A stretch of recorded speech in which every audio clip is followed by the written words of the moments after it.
Val Pancakes here, and joining me tonight on The Stack, I have CJ Lawler. And you can see him in TWE, or you were on like the KOBK show, or always at the gathering of the Juggalos. Yo, Please welcome CJ Lawler. yo, thank you for having me. It's an honor. It's a pleasure. It's dope. I never get to do podcasts often, so when I do, it's always fresh. I'm just excited that you want to come hang out with me tonight and chit chat it up. We were kind of talking before I started recording that we were kind of in the same place at the same time, but we never actually met each other. Yeah. Ships in the night or whatever they say. Yeah, and that we talk on Spaces. So yeah, which can be a great thing or an absolutely terrible thing. Oh, can it though? It can be. It is definitely both. It can be both. Yeah, it's done wonders for me, and it's also made me want to just smack my head off the wall. No, that's fair. It just depends on like the group of people that are on and in Spaces at the time. Like you can get a good group of people together, and it's just fun. You get to chit chat with people. Hours will pass. You won't even realize it. Right, with your friends or like acquaintances, people that you may not even know, but that are just kind of also in the wrestling general area and space. Or you can get just like the worst annoying people. Yeah, they say like stupid shit. And so I don't know if am I allowed to cuss on here? You're allowed to cuss, yes. Sweet, I cuss far too much. Hard, same. Yeah. So, thank you for hanging out with me tonight. No, thank you for having me. It's like I said, it's an honor. I mean, you get great guests on here, so to be one of them, be in the alumni of it, it's an honor. Aw, you flatter me.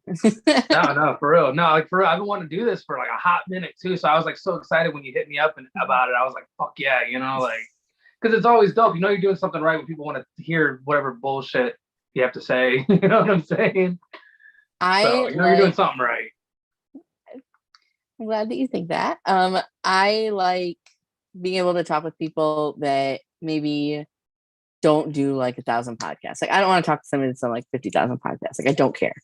Like no, there's nothing new that you're gonna gain out of talking to me. So there's no point. Yeah, I mean, because people, it seems like they almost have like I don't know if you watch like a lot of band interviews. I'm sorry if I cut you off.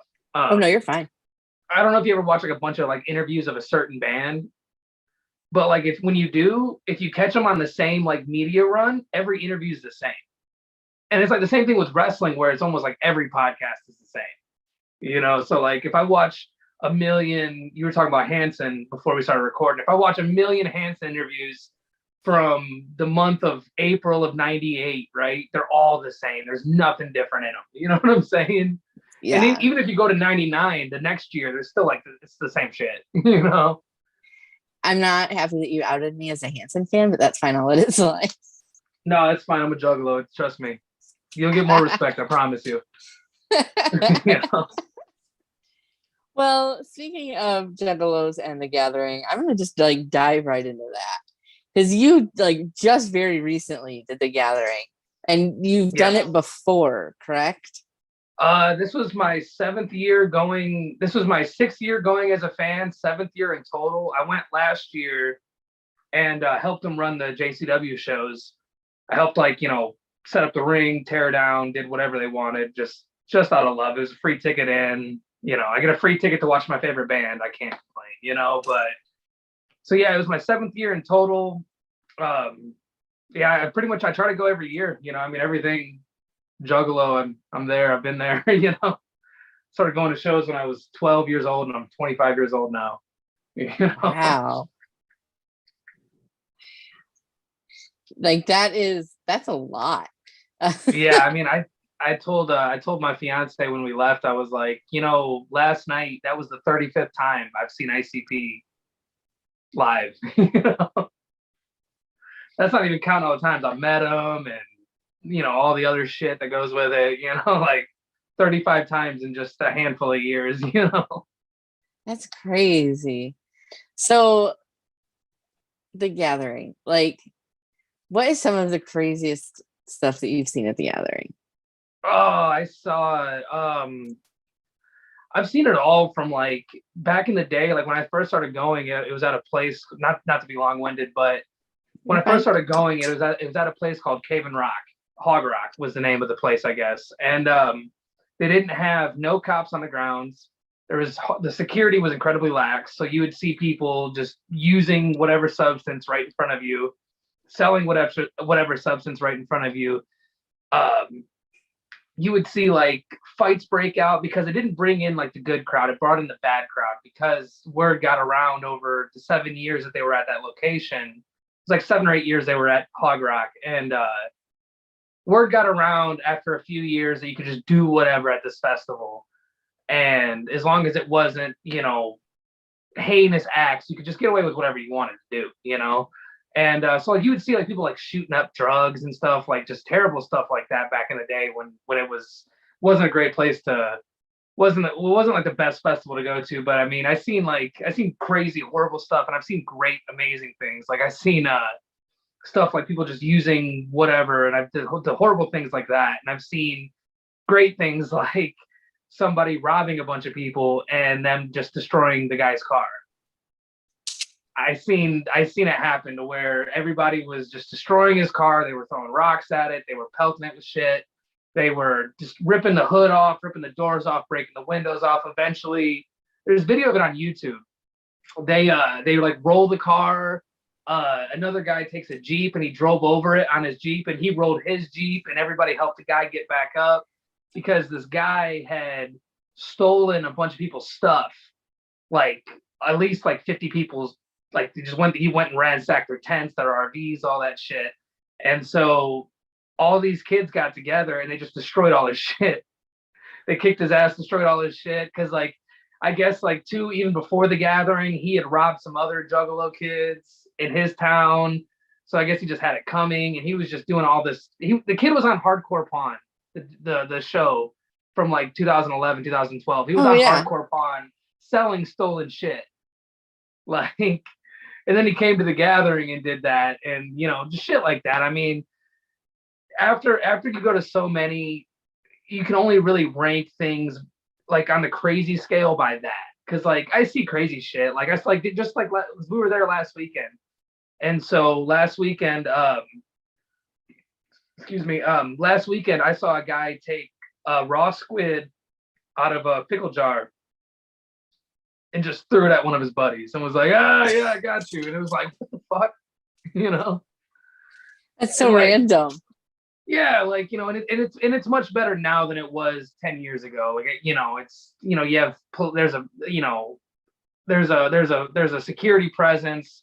There's not people doing crazy shit out in front of you anymore. And it's an all right place to go if you're like wanting to dip your toes into like the Juggalo culture. It's the gathering's a lot better to go to now than it was when I first started going. It was great back then, but I don't now that I'm an adult, I don't care for the lawlessness of it. If that makes any sense. Like let's have a little bit of reform here, guys. Let's have a little bit of decorum, So you said you helped with the JCW stuff last year. Did they have wrestling on it this year? Did you wrestle? They did. Well, I was supposed to wrestle, but I guess like budget cuts and shit like that, and they change over, booking. It happens frequently where like I'll get booked for JCW, and then they're like, "Oh, we got a new booker in. Can you just help us out?" That's what they did last year. This year they didn't ask me to do that, so I just enjoyed my weekend. But yeah, like I helped them out last year. And I've done JCW a handful of times now. Oh, no, just a few now, and not a whole handful, just probably 2 or 3 times now that I've wrestled for them. But yeah. So like, yeah, that's what I went and did last year. This year they had, I think the main event was Vampiro versus Josh Bishop from AIW, and against it was Vampiro, Bishop, and I don't remember who the fuck else was in the main event. I didn't watch it. I was watching a rapper named Isham. I didn't watch the wrestling this year. No, Delirious. It was Delirious from Ring of Honor. Delirious. Okay. Yeah, so it's cool. Yeah, that sounds like an interesting main event. Yeah, I think it was Madman Pondo versus Jimmy Lloyd. I think they had. I think something Necro Butcher had something to do with it or something. I don't know. Yeah. That sounds entertaining. if nothing else. It is. I mean, their cards are hit or miss. You know, sometimes they have a really good card, and sometimes their cards are like, you know, it just feels thrown together. Well, the whole like atmosphere of it seems very interesting. Like it's just a very interesting experience where it's like part of me is like I kind of want to go, but part of me is like I don't think that I'm built for that world. It's a very sweet world. Like it's like, I mean, I understand why people like trashed it so much back in the day. Like I understand why, because there was a lot of shitty people in the scene, like good people, but not the best people. You know what I'm saying? Like, um, I can see where it got a bad rap over the years, like the gathering and just juggalo culture as a whole. But it's a lot different now than it was when I was a kid. You know, coming up in the scene, like it's a lot sweeter. Like a lot of those people that were in it years ago, they're gone now. You know, they're off into whatever scene they're into now, and so it's very different now. It's I would recommend somebody to go to the gathering if they've ever wanted to go their whole life. I'd recommend them going like now, you know, because all the shit you saw on Vice and all that shit, it's completely different. I mean, it was always a welcoming culture, but it you know, I could see where people are like, I don't want to be a part of that. You know, I can see it. Like, I don't get offended by it. You know. Well, yeah, my real only frame of reference is like, you know, what I've seen on Vice and like what I've like seen just kind of on the internet, just being on the internet my whole life. So, but I do always appreciate how friendly it all seems in a way. Yeah, like it seems like people are out to have a good time. They are, and it's a very come as you are culture. Like there's not like judgment going on for if you don't have the newest shoes or the newest clothes or you know whatever, how tall you are, how short you are, whatever. Like it's a come as you are thing, and that's what I think attracts everybody. Attracted me for sure. You know, like the very like you're perfect as you are. You know, like. And that's a very beautiful thing of it. And I mean, like there's always like it's always been that way, but there was always a lot. There was a lot of shitheads that made it like bad. You know what I'm saying? And like a lot of gatekeeping and in the culture and just I could spend all fucking day talking about the differences from 15 years ago when I first got into it to now. You know, like it's way better now than what it was back then. You know. So, other than being a juggalo for many years, what was a young CJ Lawler like? I'm sorry, what? What were you like as a child? Like, I mean, I didn't really get. I mean, I got in trouble at school, but I was like infatuated with like wrestling, like just super into wrestling. Like that was my first like thing that I fell in love with, like in my life that I can remember. Like just being like truly like just fully invested in from the time I was like 6 years old till you know now, of course. So, you know, I mean, I was a class clown for sure. You know, which probably still shows now. You know, like I was an idiot, but I mean, I didn't really get in a lot of trouble till I was a teenager. Like I was out of trouble. I never got into major trouble in my life. Like just like stupid little shit that you do as a dumbass teenager. But mainly I was just like all I talked about, all I watched, all I thought about was pro wrestling. Like from the time I first saw it as a kid till, you know, I got out of wrestling a little bit when I was probably about 11 years old. And then I found deathmatch wrestling when I was about 12 and I got back into it, you know, because the shit that was on TV at the time, it was the PG era and TNA had you know, Hogan was in TNA when I was like 10, 11 years old. And I was probably about 11, 12 then. And Hogan was in it and they took away the 6-sided ring and I was just like mainstream wrestling was there was no hope for me as a kid, you know, but I was pretty cool. I was pretty chill. I'm so old. But beyond that, how did you decide to pursue wrestling? Like what made you want like you said you loved it your whole life, but like what made you really want to go find somewhere to train and like become a pro wrestler? And I apologize if I'm being long-winded with any of this. No. By all means. Because this is like a little long-winded. I I didn't want to be a wrestler from the time that I was like, I wanted to be a wrestler when I was like 17 again. And then when I was 18, I wanted to be a wrestler. And then I moved from Louisville back. I was supposed to be in the first training class at the arena where like Billy Starks trained and all of that. I was living in Louisville, Kentucky, and I was really unhappy there. I just turned 18. I moved up there, and me and Too Tough Tony worked out a deal to where I would start training for free. I would essentially just train for free, and I would just pay Tony whenever I could. And Too Tough Tony, and me, a huge JCW fan, I'm like, oh my God, Too Tough Tony's gonna work with me. This is like the craziest shit ever. Like JCW champion. I mean, he was the guy. Japanese, wrestling fans just adored him, right? Like he was so over there. And I was so excited. And then I was so depressed that I was like, fuck this, I'm gonna move back to Chattanooga. And then when I moved back, I had so much shit on my plate that I was like, I don't even want to be a wrestler. Like, I'd rather just be a fan. I don't want to peek behind the curtain because it's gonna hurt whenever I find out. Like, I knew that are we kayfabing here, or are we? Whatever you want to do. Okay, cool. We're gonna fucking shoot. But I didn't want to know like what was a work and what was a fucking shoot. I didn't want to know none of that. I didn't want to know the terminology. I knew what a work and a shoot was and the terminology, but I didn't want to know what like stupid little shit like taking a powder meant, or drop down, powder out, get the fuck out of the business. I didn't want to know what any of that meant. But so I gave up on wrestling, and I just didn't give a shit about it because I was like, at the time I was homeless, and I was like couch surfing, and just like trying to figure out what I'm gonna do as an adult, because I've just turned 18. I moved out at 17, just turned 18, moved back to Tennessee, and it went on for years where like I'd keep up with the wrestling, mostly indies, like Ring of Honor and such. I'd keep up with that and like what CZW was doing at the time. And GCW was like in its like infantry, or I don't know, infancy. Yeah, infantry. They were in their infantry now, but in their infancy, they were just little babies, little GCW babies. And so I didn't really give a shit about being a wrestler. And then I had somebody close to me pass away, and I just went down this like crazy spiral, and I just wasn't doing good.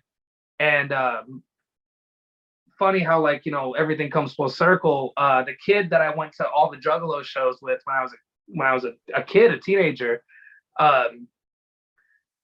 he was a pro wrestler, and I had always been like, that's cool, man, but I don't really want to do it. He always tried to get me to come out and like he always tried to break me in the business, but I didn't give a shit. I was like, whatever, I don't really care. And one day he came over, and I was doing real bad, and he's like, hey man, why don't we go to this thing called the Cynic City Invitational tomorrow? He goes, Nick Gage is wrestling Carrie Awful in the main event, and I think you should just like check it out and maybe see if wrestling is something for you. And I was like, yeah, whatever, I'll go. And like, I still loved wrestling. I just didn't want to be a part of it. And then I went, and I could see like the fans reacting to moves, and I could see like how the fans reacted to like just to everything, just like these people. Like at the time I felt so like minuscule in life, and I felt so like I didn't matter, right? And it felt to me like this is the one place where I could feel like I mattered for 10 minutes, 6 minutes, whatever, And so I told my buddy, I looked over at him, I was like, hey, I'll go to training tomorrow with y'all. And then boom, next day I was in training, and 4 years later, here I am talking to you, Wow. Awesome shit I didn't even want to go fucking do, So didn't even want to go to that shit. Wrestling finds you when you need it the most. Yeah, definitely. And it gave me a place of belonging. And like, that was the best decision I ever made, because had I kept doing what I was going to be doing, I'd have been dead, probably, not long after. Cause I was going down, like, I just wasn't doing good. I was fucking up, Yeah, well, we all go through like hard times. I'm glad that you are here now, chit chatting with me tonight.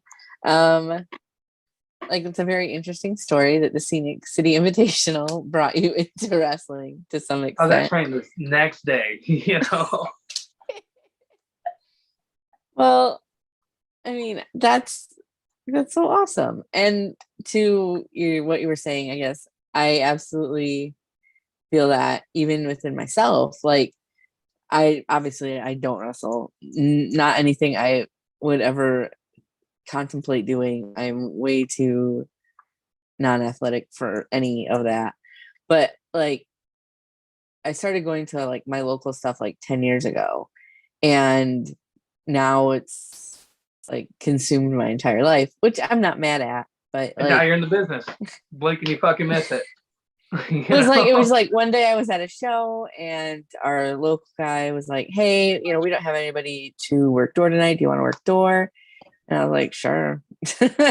and then and then that's your thing. That's what you do from thenceforward. Like, whenever anybody asks like how to get in the business, it's just like you just have to know the right people and be at the right place at the right time. Yeah, that's how I got on with TWE. That's exactly how. I mean, I shouldn't be where I'm at. It was always. It's like Forrest Gump. You're always like I feel like Forrest Gump in certain situations because I'm like, I'm looking around. I'm like, there's Anthony Henry. There's JD Drake, whoever, and I'm like, man, I got lucky. I feel very fortunate that I'm able to travel for wrestling. Yeah, I live in Nebraska, so. Oh shit! I thought you were in like Idaho. No, I live in Nebraska, and so I have my local that I go to, but outside of that, there really isn't a lot here. So that I'm able to travel and go to wrestling in like the Philadelphia area, or go to like Mania weekends, or go to Chattanooga for Scenic City or whatever. Like, that makes like that's so. This makes me happy that I get to go. Like, right? I'd never got to see. I would have never got to see Washington D.C. or New York City or New Jersey or Pennsylvania if it weren't for pro wrestling. Like, I would have never saw those places, like, I mean, I probably would have maybe ventured up there one day, but like pro wrestling took me to all these different places, and all these like little shitty towns, across the Midwest and the South, and, these like little one-horse towns that ain't got shit going on. Like, that's what I love out of it. I even more than the big cities, I love seeing these little shitty fucking towns, Oh man. It's very, as long as you are enjoying yourself and enjoying the experience, I think it's, at least for me, it's been good. So, well, it's like I try to tell, like, anytime like new trainees like stick around from like TWE, from the TWPC, I always try to tell them, like, don't measure your success by somebody else's, measure it by your own, because like, if you're already a success, you took your first bump, you learn how to run the ropes. I mean, you're a success already, because there's some people that never that always talk like they could do it, but they never do it. Like, you're a success. Like, if you can travel to a place you've never been before because you're on your way to pro wrestling, to whether it's like photograph it, whether it's to cover it, whether it's just to be a fan, like, you're a success. I mean, if you're seeing new places because of wrestling, I mean, that's beautiful. It's a beautiful thing, really. I mean, something that gets overlooked, I think, by a lot of people, Yeah, just like the little things about it, or like the people that you meet, just to really just experience it's been very good to me. So, for the good or the bad, right? So, what were some of the best things that you learned while training? Like, what's the stuff that sticks with you, or that you would impart on somebody coming up? I always tell people, like, in wrestling that are coming up, I'm like, yo, training fucking sucks. Like, it does, because you're bumping your ass off in front of nobody. There's no adrenaline. It hurts so damn bad. When you're wrestling out there in front of people, you feel that adrenaline. You feel the energy from the crowd. And, like, not to be like cliche, but you feel the energy from them, and you excuse me, sorry, you get all these things, you get all this feedback, like, when you're doing something wrong, when you're doing something right, when you're wrestling. But when you're training, you're very awkward. You don't know, you don't know where, you don't know where to put your feet, you don't know where to put your hands, like Ricky Bobby, like, I don't know what to do with my hands. But You don't have to do with any of that. And so like training sucks. Like it does on the grand scheme of things. But the most valuable things I learned about training is that you're never above somebody else and they're never above you. Because I've seen a lot of people. I've seen a notable wrestler get kicked out of a locker room for like making fun of trainees, and it's like, hey, this trainee may suck right now, but he probably has something that you don't have right now, and you're fully trained. You know, so you can't ever before we started recording, we were talking about comparisons. When you compare people in a job, right? Like if you say that, oh, I'm doing better than you are per se, that jealousy, like jealousy breeds envy.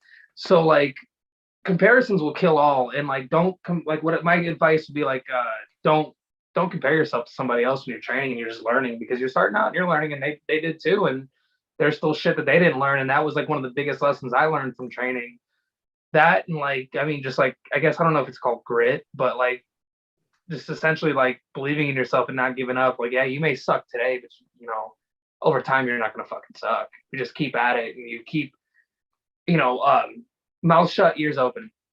One of the biggest things I learned in wrestling in general is sometimes shut the fuck up and let grown folks talk. Like soak up the game. Like E40 would say, I'm a huge old school hip hop fan. And E40 would always say, like, soak up game and soak that game up. Like, because it's just, I don't know. I've learned so much shit, and like a lot of wrestling is. Some people make wrestling harder than what it should be. Wrestling is common sense for the most part. Besides like etiquette and shit like that, it's common sense. Now in the ring, it's different. Like, of course, like when you're learning moves and shit, but like maneuvering through the business is common sense. Like if this wouldn't work at your shoot job, this isn't gonna work here. Like so, some wrestlers and wrestling personalities make this shit out to be harder than what it is. Like you can do really well by shutting the fuck up and keeping your ears open. Yeah. So long time ago, probably you were probably like 7. I used to, when I was in college, book bands to play shows, and like, yeah, like your opening band's probably gonna suck every time, because it's like the only way to get good is to do it. And if no one's gonna give you a chance to do it, you're never gonna get good. And like that's kind of how I look at like wrestling too, and like wrestlers that are just starting out. It's like, yeah, your first few matches probably gonna suck, but like you have first to 100.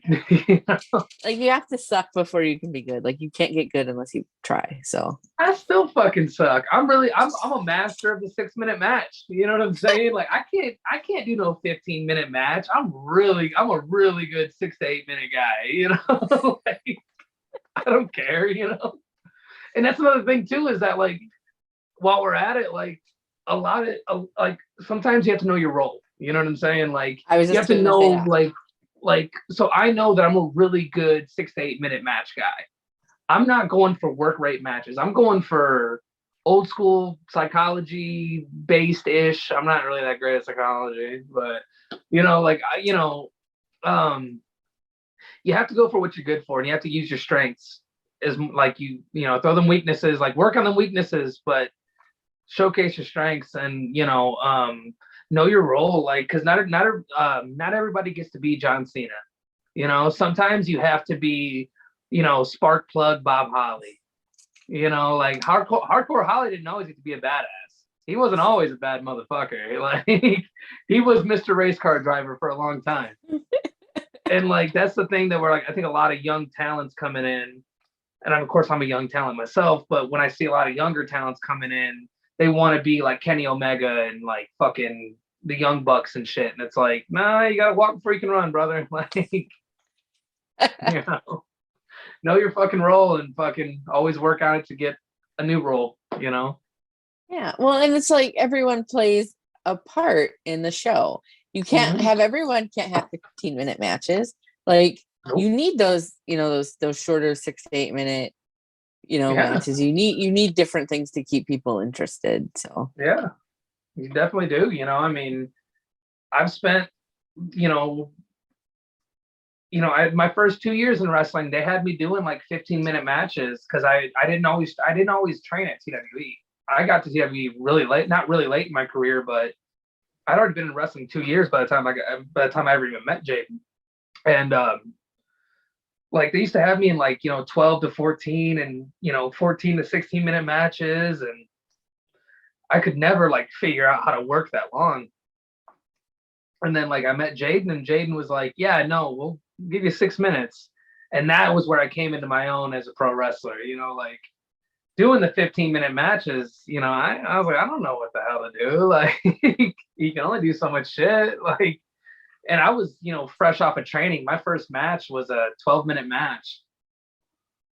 Like, Wow. I would love to see the video of it because I know it fucking sucks.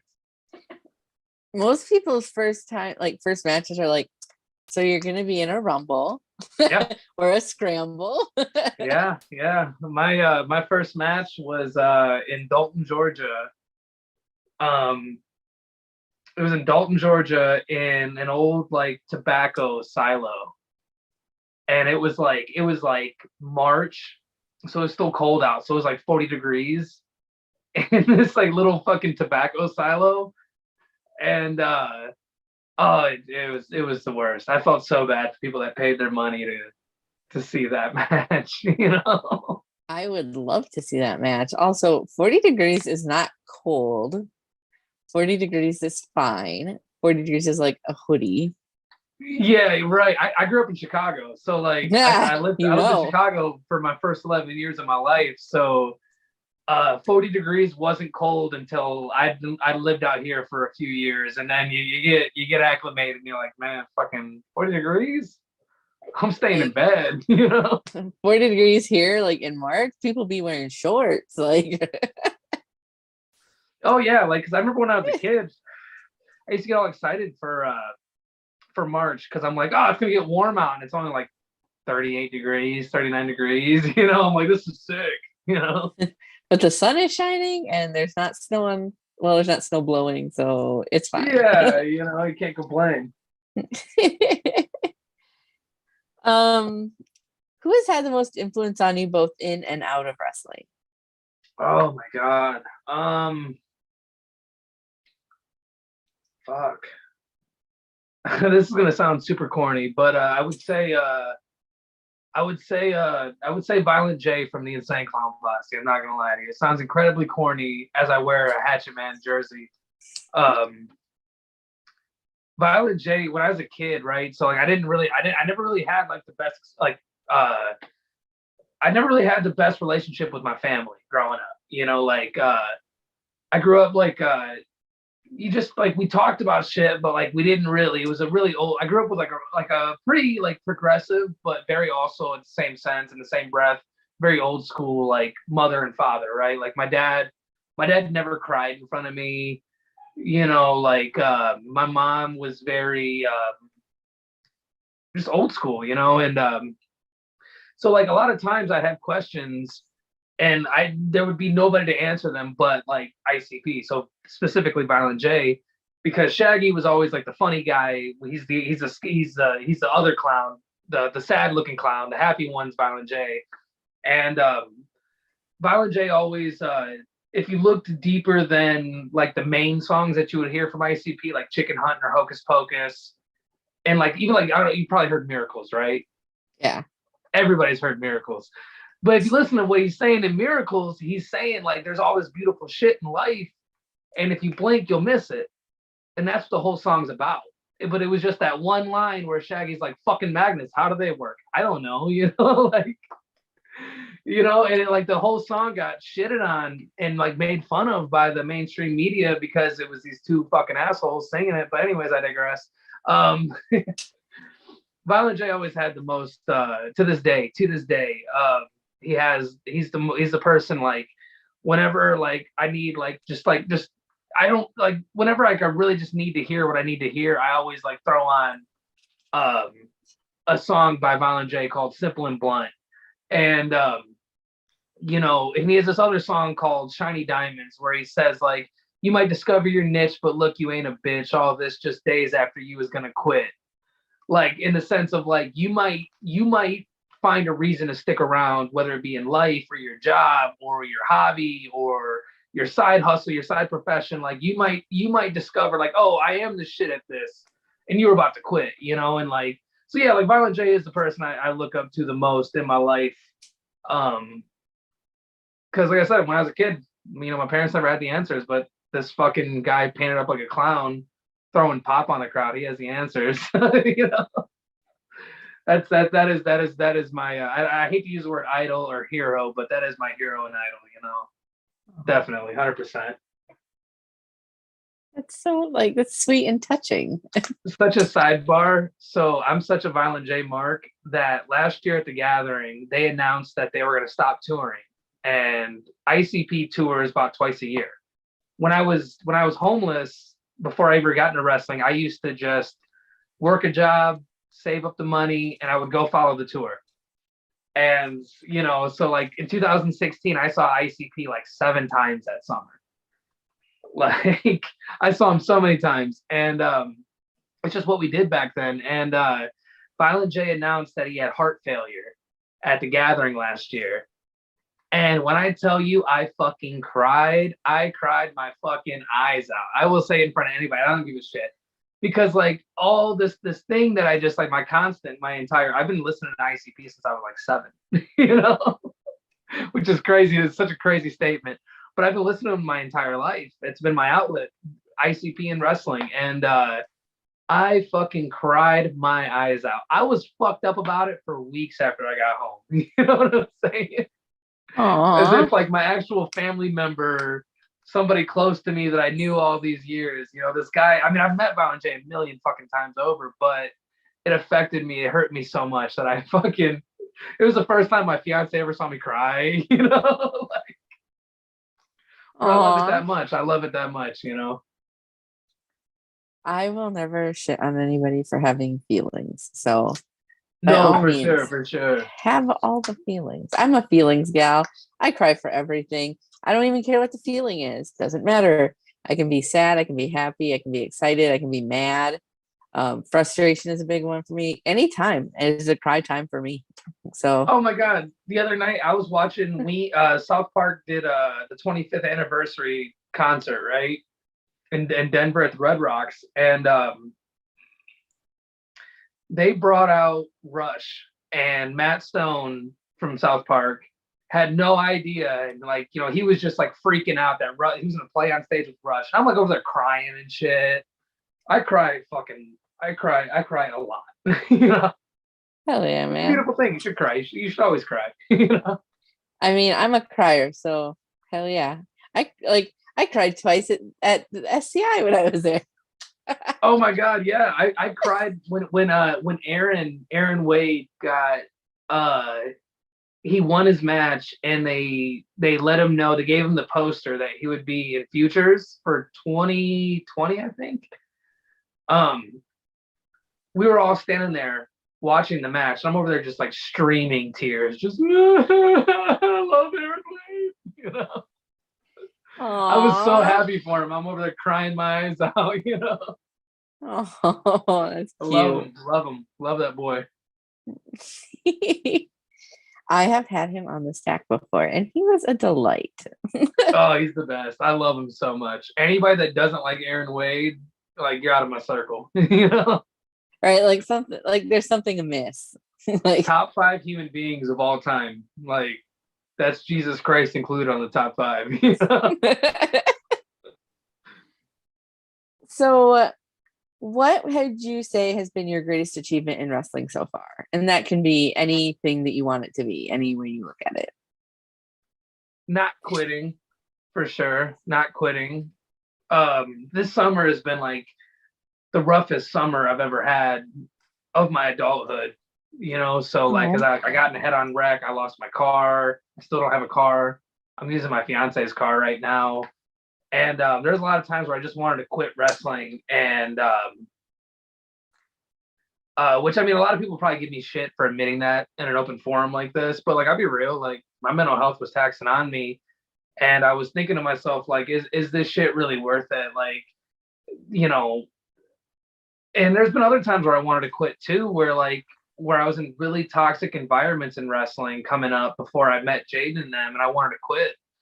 And not quitting is probably my number one achievement, because this shit is very taxing when you're like a in-ring performer, because you see other people that maybe shouldn't, that damn well shouldn't have that opportunity, but they have it. But like, you eat all this shit and they don't, and like, it's one of those things where it's like you kind of have to check yourself and be like, nah, my time's coming. This asshole's time is coming and going, but my time's coming. And so it's one of those things where like it becomes very mentally taxing, and it becomes like almost like a masochist game, I guess. I don't know.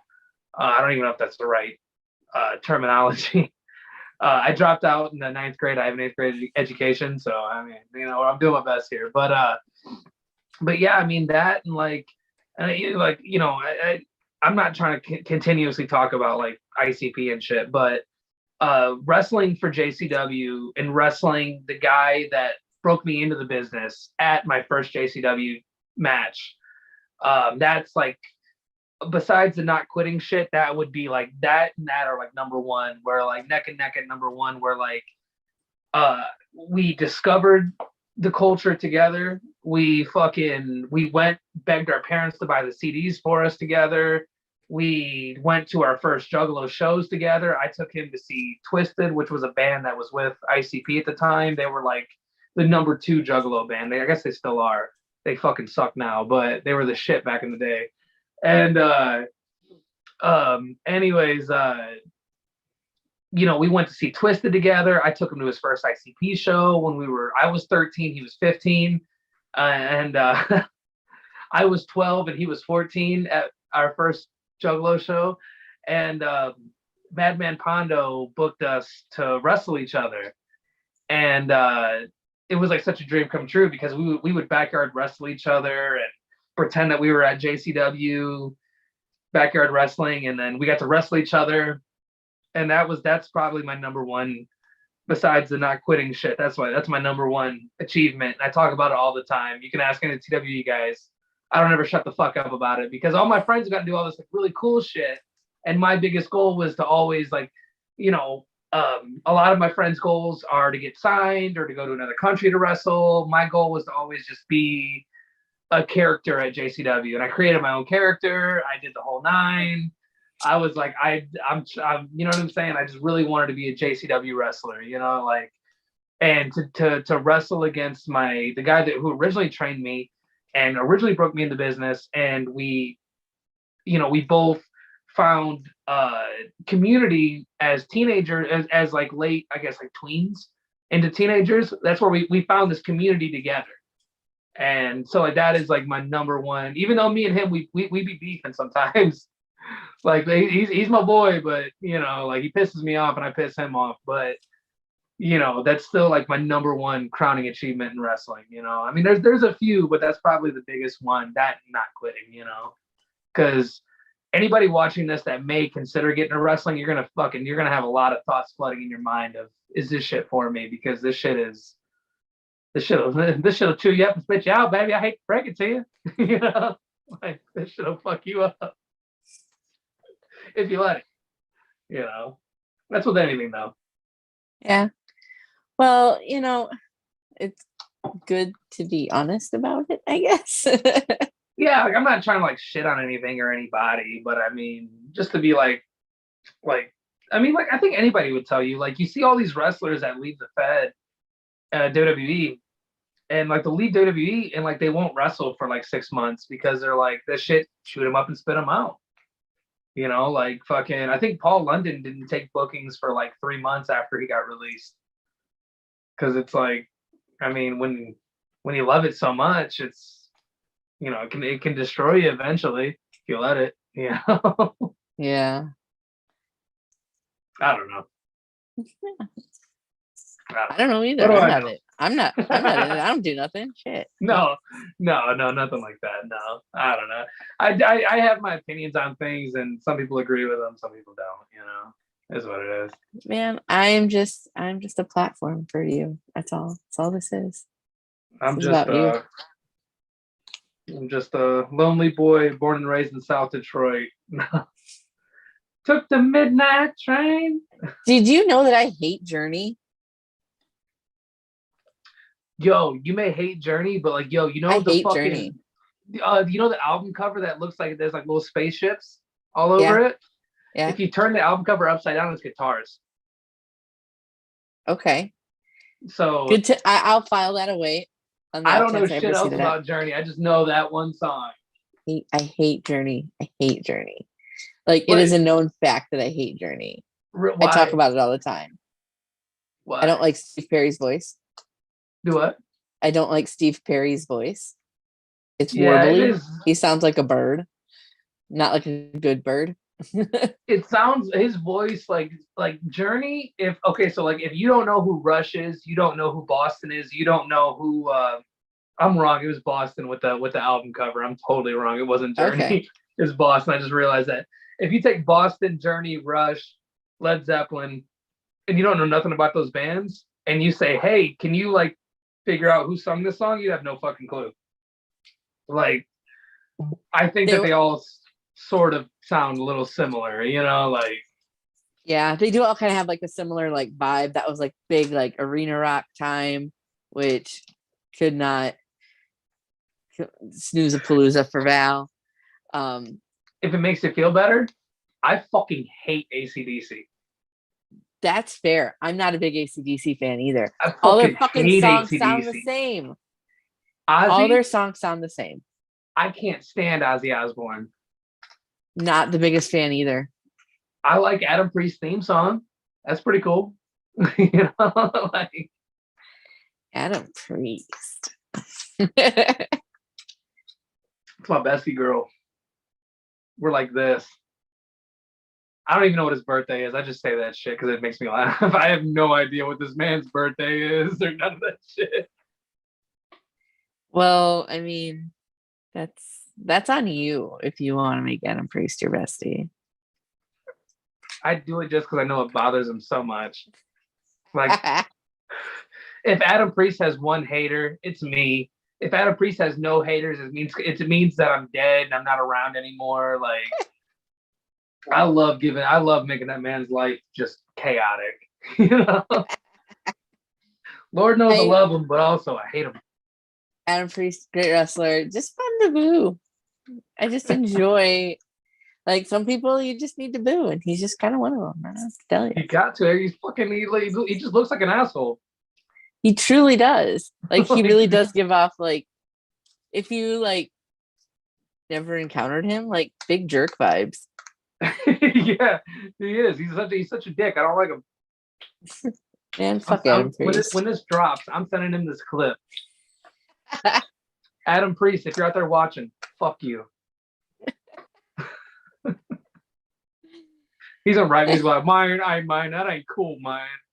Man, why'd you say that about me on that podcast, man? Come on, man, roll tide, man. Fucking asshole. Fuck him.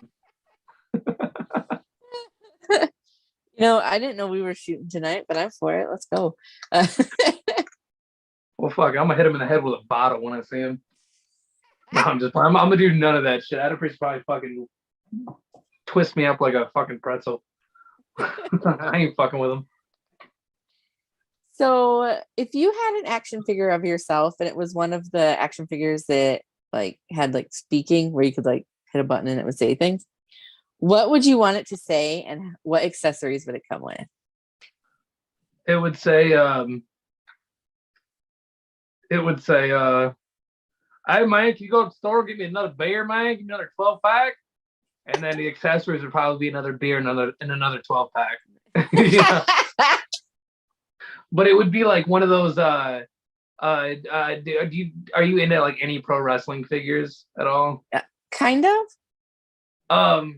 Do you remember the Jack Specific line where it was like deluxe aggression? Where like their stomachs moved in and like their arms moved all weird, and like you could do like they had like they were like more detailed. Like they had more points of articulation. Yeah, like more articulation.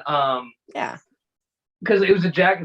If you remember, like Jack Specific, they always had the wrestling figures that had the same bodies, same arms, same hands.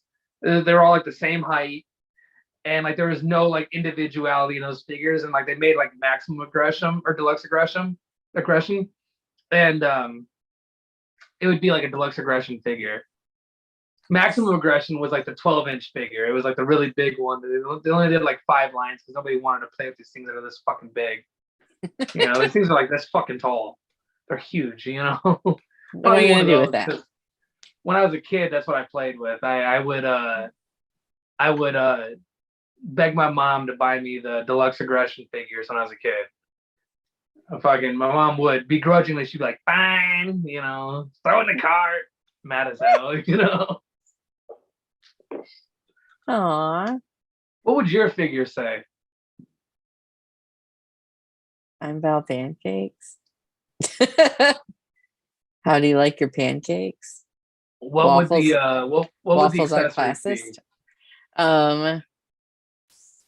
Maybe like a phone and earbuds or a stack of pancakes.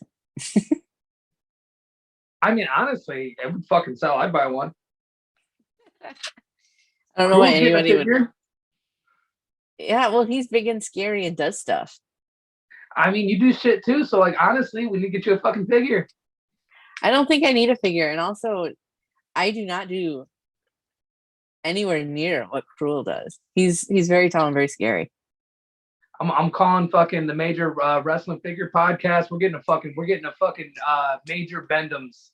We're getting a Major Bendums coming. You know what I'm saying? You're gonna be able to like bend in shitty, terrible shape. Have you ever seen those things? No. They're like the do you remember like the old Bendums figures from like the 90s where they would make like that's what like they remade them and like they're the worst fucking figures ever because like when you bend them they only do shit like this or they do like that. Like they fucking suck. They're the worst figure ever. I've never seen that wrestling hold, so yeah, it's about like that, you know. So, would you rather go back in time and wrestle yourself for your first match, or go forward in time and wrestle yourself 5 years from now? Oh, I'd rather go back and wrestle myself my first match and tell him that there is a light at the end of the tunnel and it's not always gonna fucking suck forever. Because my first, so like I thought that like this is incredibly embarrassing, but I'll fucking say it because I don't believe in holding back your feelings about things as time goes on. I think you should be able to say that when I first got in this and this, like it fucking sucked. Or it was awesome. But when I first decided that I would go train, I thought that like in a year I'd be in Mexico or I'd be in Japan or I'd be anywhere but Tennessee wrestling, right? I thought that I was like this shit looks easy. Like I understand wrestling. I can do this. And when I had my first match, I remember going to the back and I felt okay that I had my first match, but I also felt like, you know, if I keep having these matches, I'll always just be a shitty local wrestler forever, you know? And I would love to go back and wrestle myself now and say, hey, bud, we're not doing 15 minutes. I'm going to give you a hot 3 minutes because you're fucking brand new to this. You're halfway trained. You don't know what the fuck you're doing. So maybe we should have a hot 3 minute, 4 minute match. We'll go out there and have fun. How about that? You know, like, and I would love to tell my future self or my past self as now and be like, hey, bud, in a few years, it becomes worth it. I promise. You know, like in a few years, you'll be very happy you did this. And I was happy that I was like, and don't get anybody get it twisted that I wasn't happy at the time. I was really happy with wrestling, but I also felt like if I didn't leave the scene I was at, then I would just be the same stagnant, you know, person, you know. But if you could create your own title, what would it be for and how would it be defended? Oh my God, it would be a fucking hardcore title. It would be the TWE hardcore title. We've been trying to get Jaden to do it for years. He won't do it. Jaden, do a TWE hardcore title. Especially now that ICW is coming to Chattanooga all the time. Like, he won't bring do it in. Jaden. He won't do it. I would be the head of that. I would do so well in that fucking division. I would just murder it. But he don't want to do it, and I understand why. I mean, I don't know why exactly, but I just imagine that it's for a really good reason. You know. Well, I would love to do a hardcore title. I would just absolutely love that. I don't like doing regular wrestling anymore. Like, it's not that much fun to me. I enjoy playing with the environment more now. Like, it's just makes wrestling fun for me. and that's what it's all about. Having a good time. That's it. Other than your gear and your phone and like your wallet, what do you not leave for a wrestling trip without? Oh shit, I'm so bad at fucking packing besides like my gear and my wallet. I'm so fucking bad at it. Shit. Honestly, I'm so bad at wrestling that I just remember my gear and my wallet. Or not wrestling, but at life. Here lately, Did it so make like it better? my I have an iPhone, so like my charger port has gone out. It just does not charge in the charger port no more. And so I have this like little circular charger that like connects to the back, and so it keeps my phone charged. So like I have to leave with that, you know. But beyond that, I mean, I don't know. I mean, to make it sweet, I have this Christmas card a fan gave me my first year in. They gave me a Christmas card, and it's not left my bag ever since. It's still in my Aw. bag. I went through my wrestling bag the other day, and it was still in there, and I was like, yes. Nah, this fan isn't a fan anymore. Doesn't care about wrestling, but it meant the world to me that they went out of their way at the Walgreens or wherever they were at, and they bought a Christmas card for me specifically. So I keep that. That's I guess that would be the it doesn't leave my bag, so it's with me at every wrestling show. You know. That's so cute. It was like a 10-year-old girl or something, and I remember thinking when the kid gave it to me, is like, you're not gonna care about this anymore because you're about to find cool stuff that you like you're about to get in like reality TV and shit, and like wrestling isn't gonna be cool anymore. It's gonna be lame, but like thanks, you know, that was really nice. It was like that was getting that Christmas card was like the first thing that let me know I was like a wrestler, and I've been wrestling for like 9 months at that point. You know. Aw, that's so cute. I can't remember the kid's name at all, but I still got it. Well, I hope that they see this somehow and know that they meant that much to you. Yeah, I hope so too. So, what is the wrestling word that you use most outside of wrestling? Oh my god. Jabroni. Really? Jabroni, that's the number one. I work in people's homes. That's my real job. Hate to break it to y'all. I have a real job. Wrestling don't fucking pay the bills. Not yet, at least. But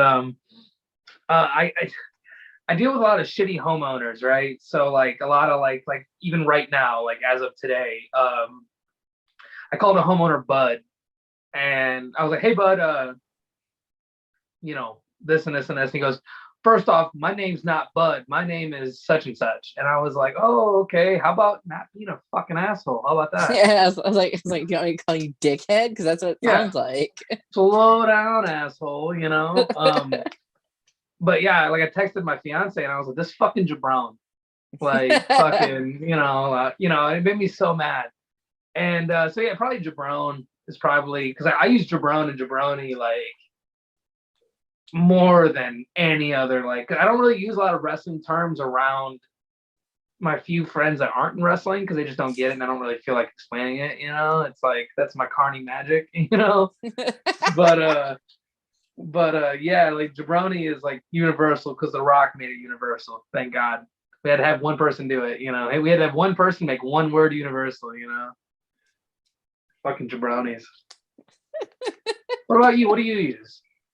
For me, usually it's pop, like, oh, that popped me. Oh yeah, I use that too. Yeah. Or is that a work or a shoot? Like I'll refer to things as work or shoot. The one I hear a lot from wrestlers, probably more often than any other, is gimmick. Everything's gimmick, and Yeah, it's a so word that you everything's can a gimmick.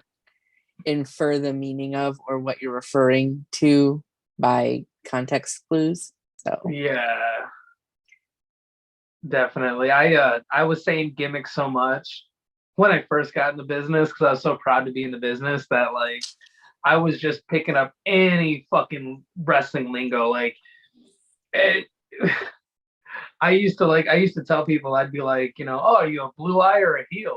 Like a blue eye is like a baby face, or like blue eye is like something they use in like I don't know if this is true. I just heard it, and I heard that they use. Jaden told me it's true, so I'm gonna believe Jaden. In like the UK wrestling scene, they don't call it a baby face; they call it like a blue eye. Is it true? I don't fucking know. I've not been there yet. But I would like when I first got into wrestling, I was so excited to use wrestling terms that I'd be like, are you working blue eye or baby face or blue eye or heel tonight? And they're like, I'm a baby face. I'm like, okay, yeah, you're a blue eye. Like fucking stupid shit. aw, you were just trying But to yeah, fit like I had in. my dad using gimmick for a while.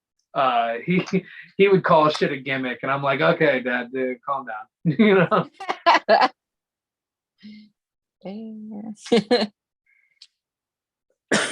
So what do you like when you're traveling to shows or whatever? What do you listen to when you're on the road other than Um, ICP? a lot of podcasts, like a lot, like Madman Pondo told me he was like this is a few weeks ago, probably about 3 weeks ago. I wrestled with Madman Pondo, and he was telling me he was like, "What'd you do on the drive up here?" I was like, "Well, I just listen to music," and I was lying to him because I didn't want him to know I was listening to wrestling podcasts. Even though he's not gonna call me a mark. Like he hates the word mark. He absolutely despises it. He's like, "We are fans of this," but I didn't want to tell him that I was listening to wrestling podcasts. And I was like, I just listen to music. And he goes, man, I hate whenever I get in the car to go to a town. And this is a horrible Madman Pondo, by the way. If he saw this, he'd want to fucking kill me. But he's like, man, I get in the fucking town. I get in the car and I'm ready to go to this fucking town. And, you know, motherfucker wants to put on a fucking Jeff Jarrett podcast. I don't want to fucking listen to wrestling on my way to work. He's like, I don't want to listen to work on the way to work, pretty much. And I was like, I get that. But mainly right now it's wrestling podcasts. Like I listen to a lot of My World with Jeff Jarrett. It's a really big favorite of mine. I've always loved Jeff Jarrett since I was a little kid. I was a huge TNA fan in like 05, 04, 05, like when TNA was on like Fox Sport Network. I was really into TNA back then. And so I'm really into that right now. It just fluctuates. I mean, mostly wrestling podcasts. Like something to wrestle with is like I've gotten kind of tired of it. Rene Dupree has an okay podcast. It's not that bad. I mean, there's a lot of bitterness in it. It seems like, I'm not gonna lie. Like, hey, we're shooting here, but you like when you listen to it, there's some really good shit to pick up on, and there's also like some shit that it's like I don't really care about. But mainly wrestling podcasts for right now. But before, when I first started wrestling, I used to listen to this band called Lean, and they did the song Ocean Man. They did the Loop De Loop song from SpongeBob. I used to listen to Ween a lot. And I listened to it so much, I got it fucking tattooed on my arm. I don't know if we can see that there, but Oh, I got it fucking tattooed on me because I loved it so much at the time. But that's what I used to listen to a lot on the way to shows. But now it's just boring ass fucking wrestling podcast. Like it's to the point to where my fiance does like never even gave a shit about wrestling, gave a shit about Juggalo culture. I took her to see Ric Flair's last match, right? Because it's just right up the road from us, and she goes, Jeff Jarrett, he's from that podcast, right? And I was like, yeah, he's from the podcast. And then Jeff Jarrett smacks the shit out of Conrad Thompson.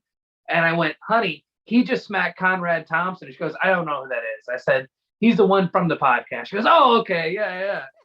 Yeah. Poor girls listen to hours and hours and hours that she'll never get back of her life, listening to Conrad Thompson and fucking whoever, What do you listen to on the way to wrestling shows? Usually music. I have like a really long playlist of just like songs that are like upbeat, so I don't get like sleepy. Or I listen to the radio. I'm a radio girl. I like to flip around and listen to the radio. Hell yeah, I do too. I found out who Beanie was off of a road trip, a wrestling road trip. She had a song called "Super Lonely." And, I do not know who that is or what that is. Oh, it was like la, la, I'm la, old. La, I'm a lonely bitch, and like the song was awesome. It was a pop song. I really like pop music. Really like pop music. I'll throw on the pop stations and I'll fucking vibe out with it. It shit's dope. I love pop music. I fucking hated it when I was a teenager, but love it now. I have gotten a lot less judgmental in regards to what people listen to as I have gotten older. So yeah, whatever makes you happy, man. I don't give a shit what you listen to. Me too. And I'm sorry for being so long-winded. Like I'm sure. Oh, you are fine. You can talk for as long as you want to. Don't fucking tell me that. We'll be here we'll be here till next fucking week. I'll be like showing you over like posters and shit I have. I'm like, isn't this cool? I'll be like, my phone's gonna die. You're like, I'm literally dying right now. I'm 87. I'm like, oh, look at this. My longest podcast has been 3.5 hours. And it was a tag team. So I chalk it up to they both had to answer. So that's why. If it's Ron Bass Jr., I'm going to shit all over him. No, I'm just playing. It wasn't. We haven't been able to pin Ron Bass Jr. down. Really? Like, we've been trying, like, he's somebody that we've wanted to talk with for a long time. And it's like, we just can't make it work. And Ron Bass Jr., we need you on the stack. So. Ron Bass Jr.'s phone number, 813. No, I'll text him tonight and tell him to fucking set some shit up with y'all. Hell That's yeah. my dude. Like, he's great. We did a shirt for him. Y'all did the fucking Johnny Cash shirt, right? Yeah. I have it. I brought it with me to the gathering. Aww. I have it. That shirt is just like a great concept for a shirt. Ron Bass Jr. is great. The guy that designed it is a dear close personal, very good friend of mine. Designed the stack logo, actually. Who designed it? It's a gentleman. He does wrestle under the name Tim Boston. Can we shout him out or? Yeah, I mean, like I said, like he's probably the best friend that I've made in like as an adult.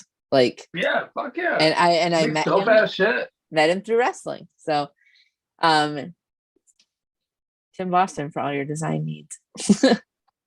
I'm literally looking at Ron Bass Jr.'s air mattress, like leaned up against the wall right now. It's been sitting here for like 3 months. Like he hasn't came back and gotten his shit. Like I'm about to start sleeping on it.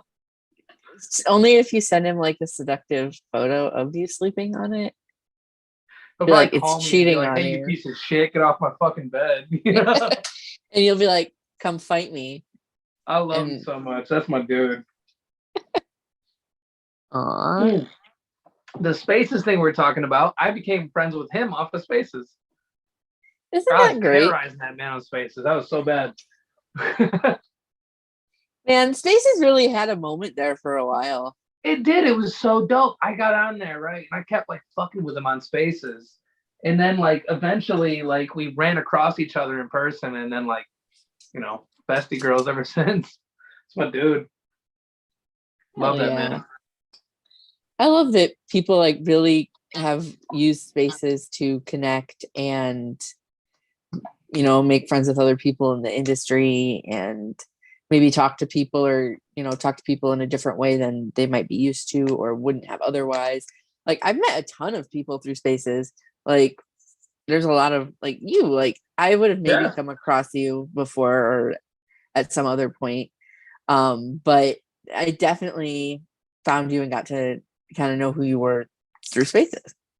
Definitely. Like that's what I was telling some of the trainees at TWE that like get on spaces because you can make really good friendships and connections with people through this stupid social media thing. Because like truly I hate social media. I think it's like the worst thing ever, but you have to have it if you're going to be in the wrestling business. You have to have it. But like use it to your advantage. Like me and RBJ would never be friends if it weren't for me fucking just being a drunken asshole to him on not an asshole, but I was just like fucking with him so hard. Like he banned me from the spaces just because I was giving him so much shit. And like that's my dude now. Every time I have like a major life problem, I call him and just bitch about it to him. So shout out to RBJ. Shout out to Tim Boston. Yes. Shout out to Tim Boston for designing the fucking sick ass RBJ shirt with the Rivera jacket on. RBJ broke out that Rivera jacket on me at KOBK, the first show last year. He's like, "Do you want to touch it?" I was like, "No, I don't want to fucking touch it, dude. I think it's fucking history." You know what right? I'm saying? That's like an artifact. Like it belongs in a museum. Like funny shit. I actually have the steel chair right here that he gave me a pile driver through. Aww. Sitting right there. That's my dog. That's my dude. He signed it for me too. It's my dude. Aww. Is it still functional as a chair? Fuck no. No, it's bad. Like fucking. Let's see. Oh no, it is not functional as a chair. This thing's all fucked up. That's my favorite part about like those chair spots, man. It's like all of a sudden chairs are not functional as chairs, and it's just like nice. Yeah, it is. I was actually gonna like try to give it to some like fan that I kept it to like give it to a fan, and like I never saw any fan say anything about the chair spot. So like it just sits in my spare bedroom now. I mean, I think that's fine. Yeah, I mean, if there's ever a day where, a fan wants it, they can just fucking have it, to be honest with you. But, yeah. I don't know. I digress so fucking much. Oh, no, it's fine. I really love talking with people. That's part of the reason why I enjoy doing this. And you and I don't know, like even before we started recording, we were just kind of easy to talk with. So yeah, shooting the shit, man. It's important. Fucking shoot the breeze. Right. That's part of what I enjoy about wrestling is I get to meet and talk with new people. Like people are interesting to me. People that I choose. Like, do you like the people watch? Yes. I fucking love people watching. Oh, I will like because I've been traveling so much. I've been in like airports and a bus station, and like, man, the people watching at like airports and shit, top tier. Yo, if you ever get the chance to go to DC, people watch in the presidential park.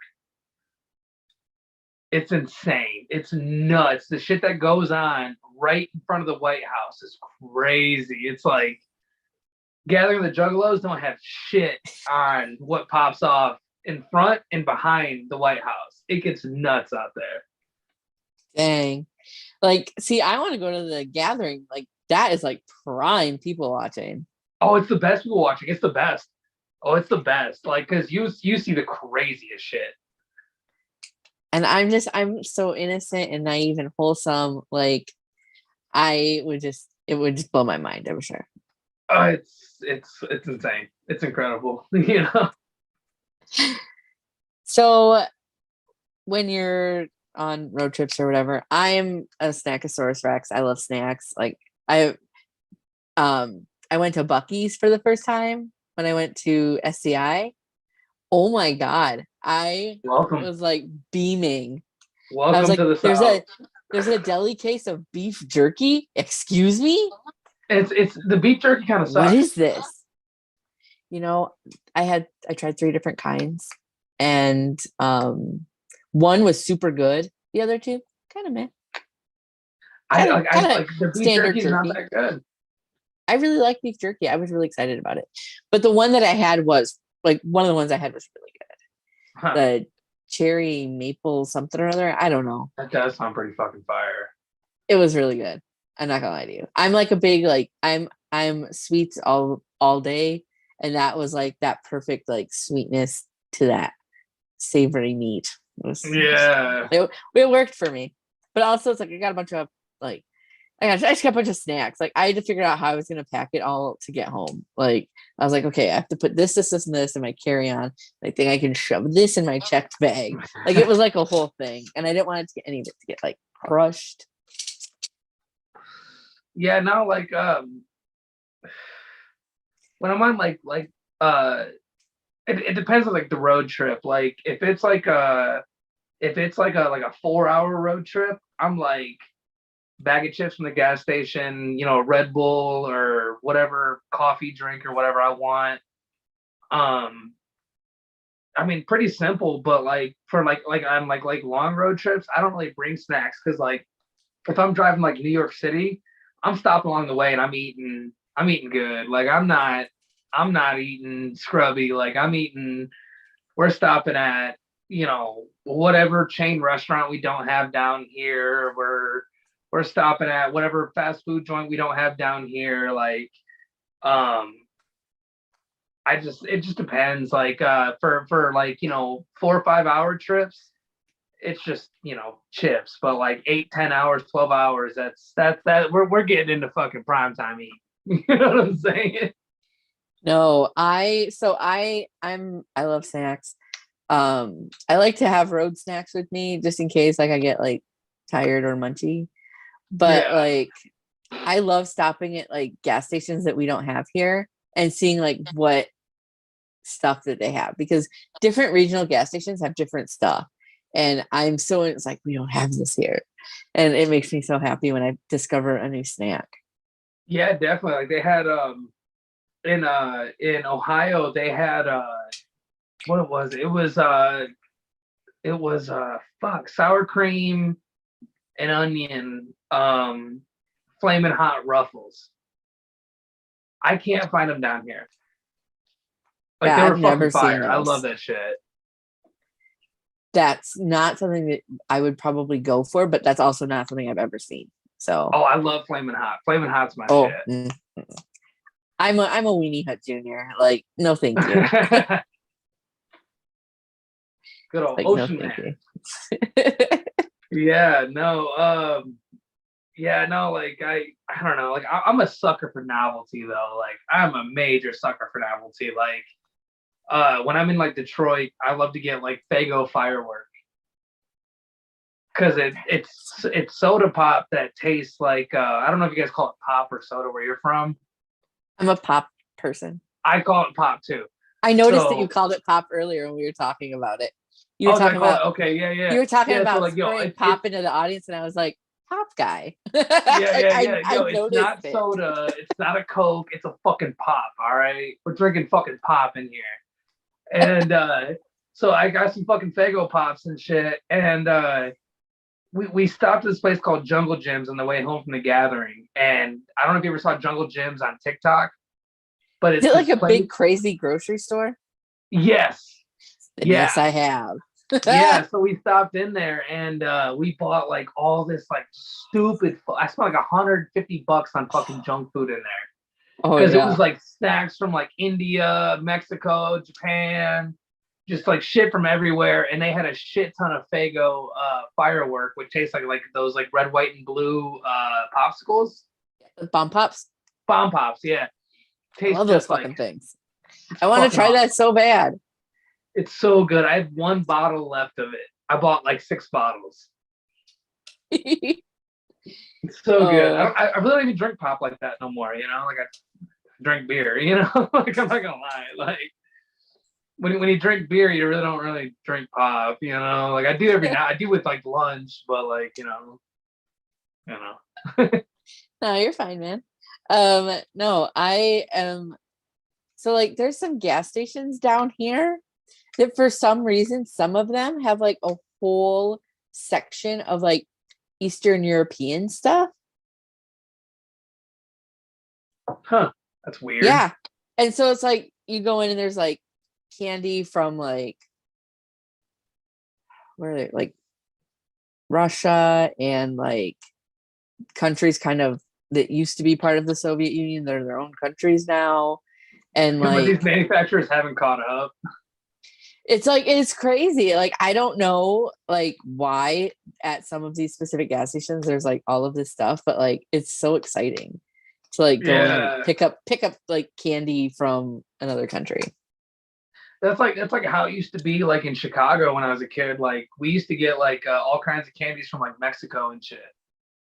And it wouldn't be hard to find like weird foods or weird candies from Mexico. Like it would just be like, like, oh, it's cool. Like I think like Mambas was one of them, which we still have down here. That's why I remember it. But it'd be like some crazy flavor, and then like I'd be like, ah, yeah, it's just whatever. I say that all the time. But then when I moved down here, I couldn't find none of those candies, because just different distribution.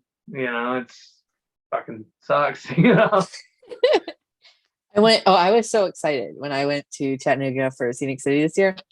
I went to the Pinball Museum, which was super fun. But Always there's want to like, go in there. it was super fun. I would recommend it. I got to play like really old pinball machines, like from the 70s. Like, that's cool. Did you check out the biscuit joint next door? There's a biscuit joint called Maple Street Biscuits. No, Fucking phenomenal. I missed the biscuit. Yeah, it's literally right next door. It's fucking phenomenal. That's like when I worked downtown, because I have a shoot job. When I work downtown, I always go there in the mornings to get a biscuit, because it's just the best fucking biscuit you're gonna get. Like it's so good. I hate biscuits, but it's phenomenal. I went to the candy store, Rocket Fizz or whatever it was. Yeah, Rocket Fizz is dope. Yeah. Oh my God. So like, I'm a huge sweets person and I'm big into candy, just generally speaking. I was so stoked. There was like 3 different candies that I've only ever seen on TikTok from Canadian candy store TikTokers that I couldn't, like, I haven't been able to find in the States. Like, I haven't been able to find here anyway. Like, and you go, like, like if I go to Walmart or Dollar Tree or Dollar General, like if I can't find them at one of those 3 places, like then I just assume it's like a specialty import. But like, I was so stoked I was able to find these candies. Like, so stoked. Yeah.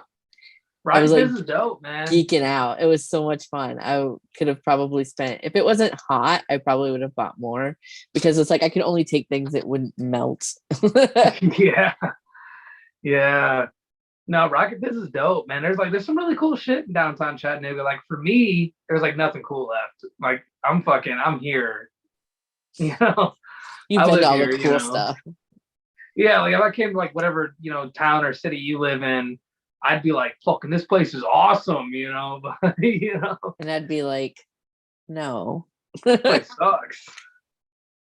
We do have like a couple of interesting candy stores here, but like we have a cool zoo. Like, I don't know, Omaha's whatever. Is what it is. It's fine. But what is your favorite move to take and what is your favorite move to give? Oh, my favorite move to take. Oh, fucking none of them, because that means I'm losing. No. I love a tiger driver, because it looks so, I don't know, it just looks so simple and so like brutal. Like I love a tiger driver. Nobody really does them anymore. My favorite move to give is probably the acid drop. That's like my finisher that I fuck up all the time.